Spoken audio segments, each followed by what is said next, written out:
भाइयों बधाई हो, तुमने अभी अभी रिलीज हुई 2026 की नई deep sea survival thriller film देख ली है। इस फिल्म की मुख्य किरदार वर्जीनिया पहले भी कई रोमांचक सर्वाइवल थ्रिलर फिल्मों में कमाल का काम कर चुकी हैं। इस बार भी उन्होंने इसी तरह के खतरनाक समुद्री विषय को चुनौती दी है। तो आइए देखते हैं कि इस फिल्म में उनका प्रदर्शन कैसा रहा। कहानी की शुरुआत 3 युवाओं की लापरवाही से होती है। वे लोग समुद्र में जेट स्की चलाते हुए खूब मस्ती कर रहे होते हैं, लेकिन जल्द ही उन्हें लगता है कि यह मजा काफी नहीं है।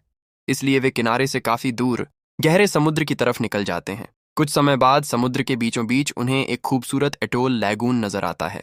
यह एक अनोखा जगह होता है जो कोरल रीफ से चारों तरफ घिरा हुआ है और ज्यादातर समय समुद्र से पूरी तरह अलग थलग रहता है। सिर्फ ज्वार के समय ही यह समुद्र से जुड़ पाता है। इसे देखकर तीनों युवा उत्साहित हो जाते हैं और वहां खेलने लगते हैं, लेकिन उन्हें इस बात का अंदाजा नहीं होता कि खतरा चुपके से उनके करीब पहुंच चुका है। अचानक तेज रफ्तार वाली जेट स्की नीचे से पलट जाती है और उनका फोन पानी में गिरकर खो जाता है। आवाज सुनकर अन्ना उठकर देखने जाती है, लेकिन अब सिर्फ एक जेट स्की दूर दूर तक तैरती हुई दिखाई दे रही होती है। पानी में गिरे दोनों लोग जल्दी ही सतह पर आ जाते हैं। सबसे पहले घबराई हुई जूली एयर मैट पर चढ़ जाती है और पूछती है कि आखिर क्या हुआ। लेगो को ज्यादा कुछ समझ नहीं आता, वह सिर्फ अपनी जेट स्की के नुकसान की चिंता में लगा रहता है। जैसे ही वह वापस जाकर देखने की कोशिश करता है, उसे कुछ अजीब सा महसूस होता है। वह तेजी से दोनों की तरफ वापस तैरने लगता है, लेकिन अब बहुत देर हो चुकी होती है। ठीक जब वह एयर मैट पर चढ़ने वाला होता है, तभी किसी अज्ञात ताकत उसे नीचे गहराई में खींच लेती है। कुछ ही देर बाद दोनों को समुद्र का पानी लाल रंग का होते हुए दिखाई देता है। भले ही उन्हें साफ साफ नजर नहीं आता कि क्या हुआ, लेकिन अन्ना समझ जाती है कि उन्हें तुरंत पानी से दूर निकलना चाहिए। थोड़ी दूर एक उभरी हुई चट्टान दिखाई देती है।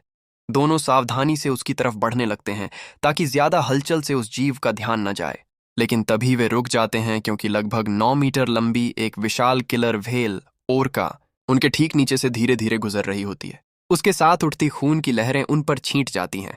डर के मारे दोनों पूरी ताकत लगाकर चट्टान की ओर भागने लगते हैं। जैसे ही वे चट्टान के पास पहुंचते हैं, एयरमैट अचानक रुक जाता है और फिर किसी ताकतवर खिंचाव से वापस पीछे खींच लिया जाता है। चाहे वे कितनी कोशिश करें, वे उसे रोक नहीं पाते और वापस उसी जगह आ जाते हैं। बाद में पता चलता है कि एयर मैट के पीछे एक मजबूत रस्सी बंधी हुई थी, जिससे वह व्हेल उन्हें वापस खींच रही थी। अन्ना उस रस्सी को पानी से बाहर निकालती है, लेकिन पूरी तरह सतर्क बनी रहती है। ओरका की बुद्धिमत्ता लगभग 15 साल के इंसान के बराबर होती है। जिस तरह उसने उनके साथ खेला, उससे यह बात साफ झलकती है। अन्ना एक और अजीब बात नोटिस करती है। व्हेल की पीठ मुड़ी हुई है, जो यह दर्शाता है कि वह लंबे समय तक कैद में रही थी। एक्वेरियम में जगह की कमी के कारण वह तेजी से तैर नहीं पाती थी और लगातार गोल गोल चक्कर लगाती रहती थी, जिससे उसकी पीठ पर दबाव पड़ता था और वह मुड़ जाती थी। इसीलिए ऐसा आम तौर पर सिर्फ कैद में रह चुकी व्हेलों के साथ होता है। असल में यह व्हेल हाल ही में समुद्र में छोड़ी गई थी।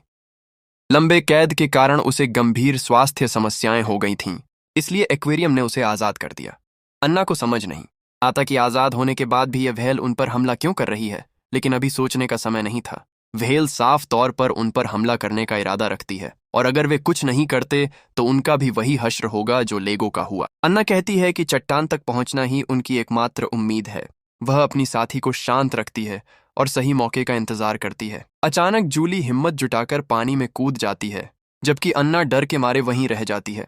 इसी बीच बैग का सामान भी गिर जाता है और सबसे जरूरी हियरिंग एड की बैटरी पानी में बहने लगती है। अन्ना उसे वापस लेने की कोशिश करती है, लेकिन तभी व्हेल फिर पास आ जाती है और उसे वापस मैट पर चढ़ना पड़ता है। व्हेल इस बार अन्ना पर हमला नहीं करती, बल्कि जूली पर ध्यान देती है, जो तेजी से चट्टान की ओर तैर रही होती है। किस्मत से जूली चट्टान तक पहुंच जाती है। खतरे को भांपते हुए वह किनारे की नुकीली चट्टानों की परवाह किए बिना ऊपर चढ़ जाती है। अन्ना यह देखकर थोड़ी राहत महसूस करती है, लेकिन अभी भी हिलने की हिम्मत नहीं करती। वह अपना बैग जूली की ओर फेंक देती है, लेकिन उन्हें पता नहीं होता कि रस्सी फिर से पानी में गिर गई है। जूली एक योजना बनाती है। वह पत्थर फेंककर व्हेल का ध्यान भटकाने की कोशिश करेगी ताकि अन्ना तैर कर आ सके। अन्ना जैसे ही तैयार होती है, उसे पीछे से आवाज आती है। वह मुड़कर देखती है कि रस्सी खिंच चुकी है। अगले ही पल एयर मैट की हवा निकल जाती है और वह तेजी से डूबने लगता है। अब अन्ना के पास पानी में कूदने के अलावा कोई रास्ता नहीं बचता। वह पूरी ताकत से तैरती है और आखिरकार सुरक्षित चट्टान तक पहुंच जाती है।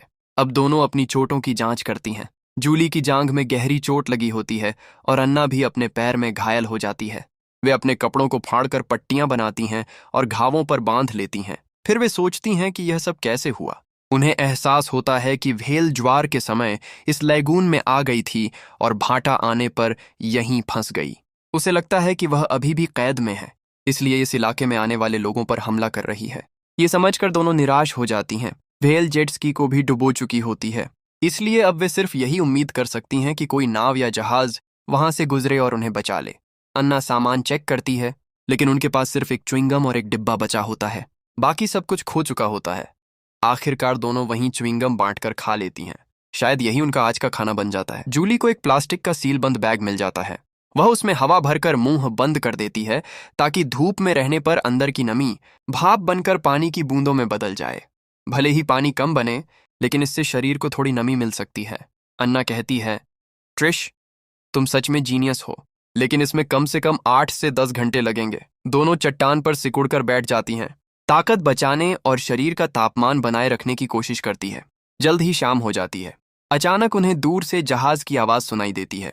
वे देखते हैं कि एक नाव जा रही है। दोनों जोर जोर से मदद के लिए चिल्लाती हैं, लेकिन दूरी ज्यादा होने के कारण कोई उन्हें नहीं सुन पाता और नाव चली जाती है। थोड़ी देर बाद अन्ना को पानी में एक हाथ तैरता हुआ दिखता है, जिसकी कलाई पर टॉर्च बंधी होती है।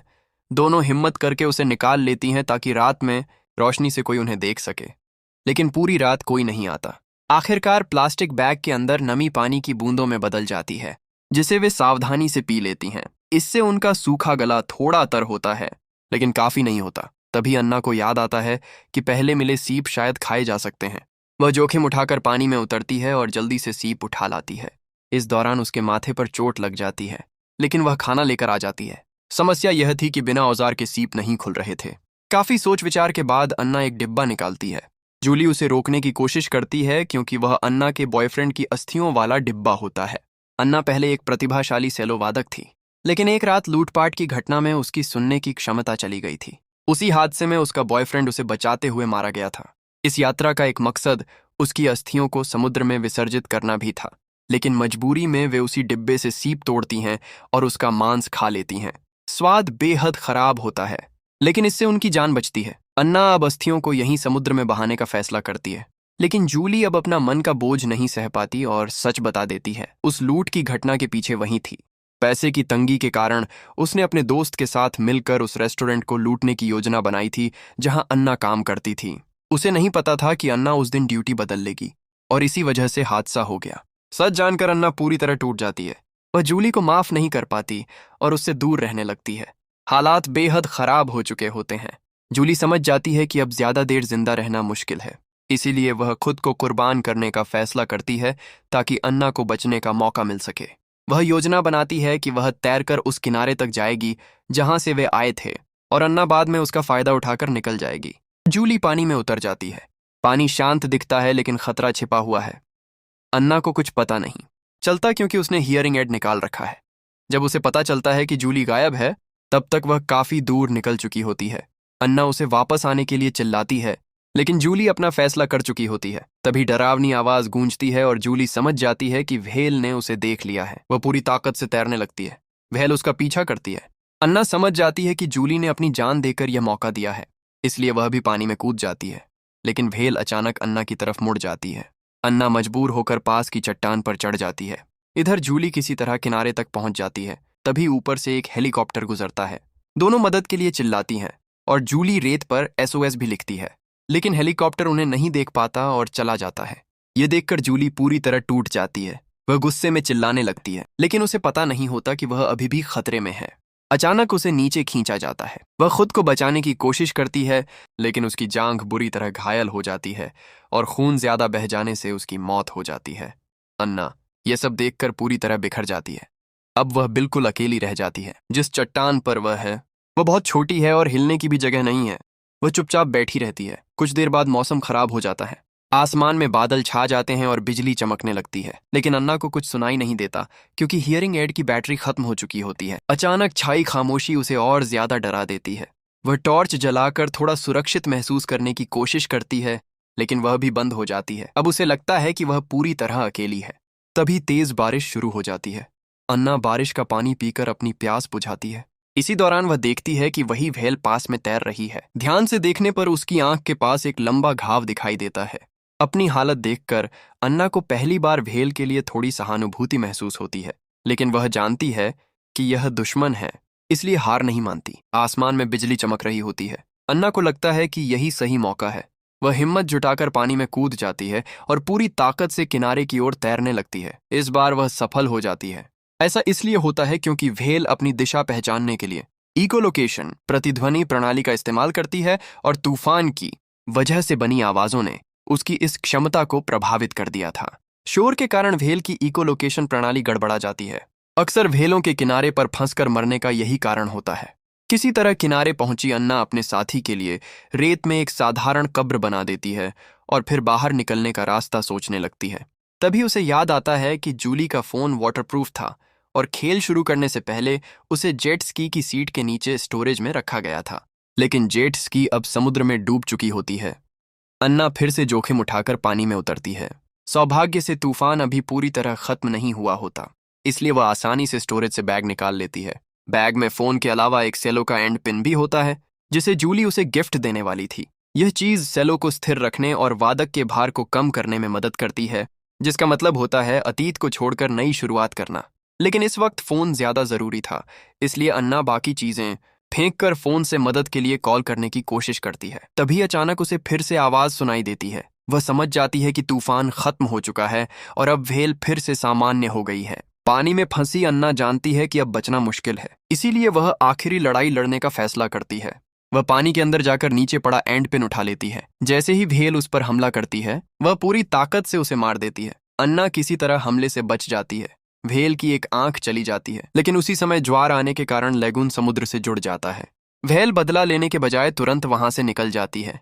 अन्ना जल्दी से लाइफ जैकेट पकड़कर पानी में तैरते हुए बचाव का इंतजार करने लगती है। यहीं पर फिल्म की कहानी लगभग समाप्त हो जाती है।